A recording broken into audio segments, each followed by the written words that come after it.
Almost 20. Yeah, we're live, ladies and gentlemen. Welcome to LuvCh with our special guest, Mr. NutnFancy, right here. Give it up for NutnFancy. What's up, T. Peters? Yeah. Okay, dude. All right. Dude. Glad to be back, Jim. Thanks for having me. Thanks for having my fans. It's a privilege to be on the show. Well, hey, it's great to have you back. And as you know, I think I mentioned to you, I had something happen that has never happened before in my entire entertainment career. I had an entire technical staff walk out of the show 1 week ago today. But we managed to get on because of two guys. One guy in Lake Tahoe, he's 14 years old. It's Jeremy. Jeremy, are you there? Give it up for Jeremy. And LuvCh. And so we've rigged up NutnFancy, something where LuvCh is going to be able to screen some calls. Jeremy has got the other computer working. You can see there's a laptop computer for your calls where you can Skype in at Poor Man LC. And then we got Nutn on the big screen right here. And these guys are going to remotely control all your videos. We can right on, dude. We can work our commercials. Okay, Poor Man, we're testing one thing out. Is that okay? Yeah, to go ahead and test it out. Jeremy, we want to give thanks to you and LuvCh, dude. Okay. You guys rock. Much appreciated. Dedicate the show to us. Huh? Dedicate the show to us. No. What are you, crazy? Yeah, I almost put us off because I spilled the Extends. That's right, folks. Even Extends is back. We have commercials. Can you give me a paper towel, Alex? Alex is here also. So, Nutn. Talk to me, Goose. Dude. Sorry, I'm starting my camera. I forgot. You're on. I'll film this because some of my fans will want to see this. The Europe guys are like in bed still. Right. Talk to me. Just one more thing, okay? Okay. This is our guest, NutnFancy, and it's great to have you back on the show. This time for the full 2 hours. We have you for 2 solid hours. I think we're going to run out of time. I'll tell you that right now, Jim. Okay. Well, why don't we start out with? I have seen. Okay, we've had a lot of YouTube guests on the show, and I have never seen fans who are as so solidly passionate about anybody on YouTube as your fans are. I love my TMPers. You guys rock. I love you guys. Yeah, so they are very, very faithful to the project. I will say that. I don't know what brings that on. I'm very grateful for it, and like I've said in some of my videos, it humbles me. I mean, the allegiance my fans have for me, I'm just very grateful for it. Thank you, guys.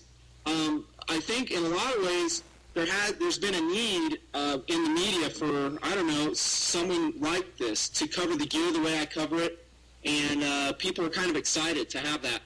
And then along with that comes a voice for the protection of the freedoms that, to have stuff like this. You know what I'm saying? There's FMP door coded. Yeah, good coming.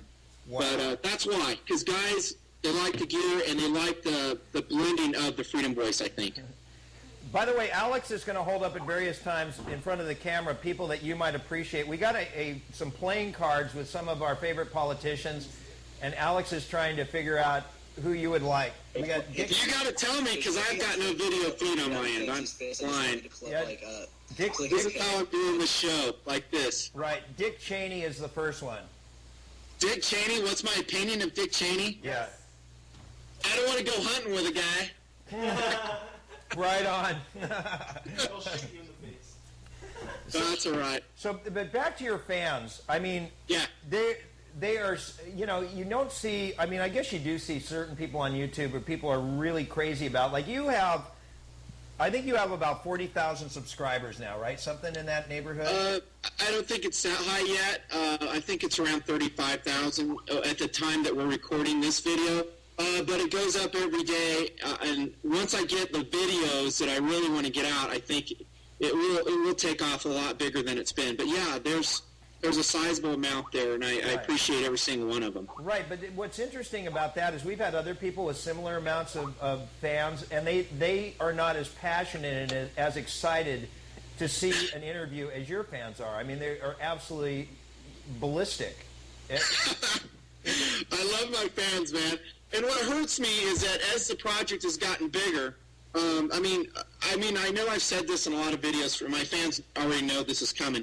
I'm a pretty busy dude, and I don't have time to get back to all the fans' emails, and I really apologize for this. I said this in my latest update, the spring TMP update. I wish I could, but if I do that, I find that I'll spend 4 hours on the laptop, what little free time I have, and then my video production suffers. So my emphasis for my fans and the way I can best serve my fans is to keep cranking them videos out and make them, as high a quality as I possibly can. So that's my goal in life. Do you actually edit the videos yourself? You're looking at a one-man show. The only employee of TMP is me.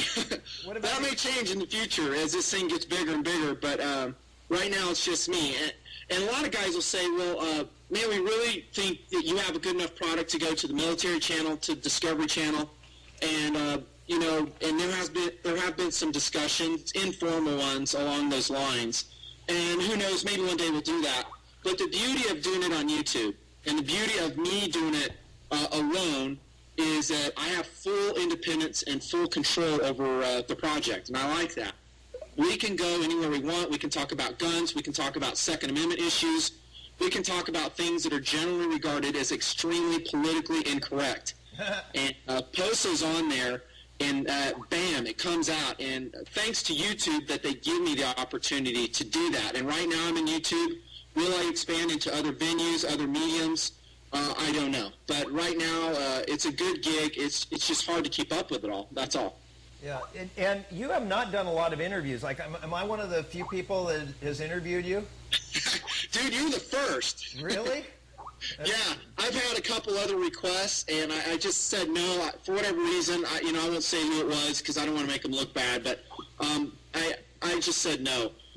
What was it about me, dude? I mean, I'm like this irreverent, wacky, I love that, though. Wacky guy whose entire technical staff leaves him. I don't care, man. I got a good vibe from Poor Man, and I thought this would be a good way to do it. And I caught a little bit of heat from it. A couple of guys say, hey, why are you doing LuvCh? That's not the best venue for TMP. And, I say, I'm not all about just one style of person or one style of a character in TMP. I'm pretty broad, as you've seen. Some of my videos have included some funny guys that I just love. I like pretty broads. We may roll a few of those in later in the project. If you guys can behave yourselves, we will. So the guns that you show, I mean, you are controversial as well, though. I mean, people love you passionately, but you have your haters as well, right? Oh yeah, sure. There's guys, and that's interesting. That's an interesting aspect. First off, you'll have generic haters, and anytime you discuss the gun issue or the knife issue, you're going to have people weigh in that will automatically dislike you because they think you are promoting fear and promoting violence just by reviewing, an item like this. This is a Cold Steel OSS, and, because I'll do a tabletop on that, you'll have a guy roll in and go, well, that's wrong. It's wrong what you say. These people generally don't get it. They don't understand that there's people like me and my viewers that are the sheepdogs of this world that are defending freedom in a lot of different ways. And I'm not just talking in the military. God bless our military guys, but I'm talking our law enforcement officials and also our civilian sheepdogs, just good people who are law-abiding. They have personal responsibility. They have families. They're good people. And just because they have guns or knives doesn't make them bad. A weapon does not a bad person make.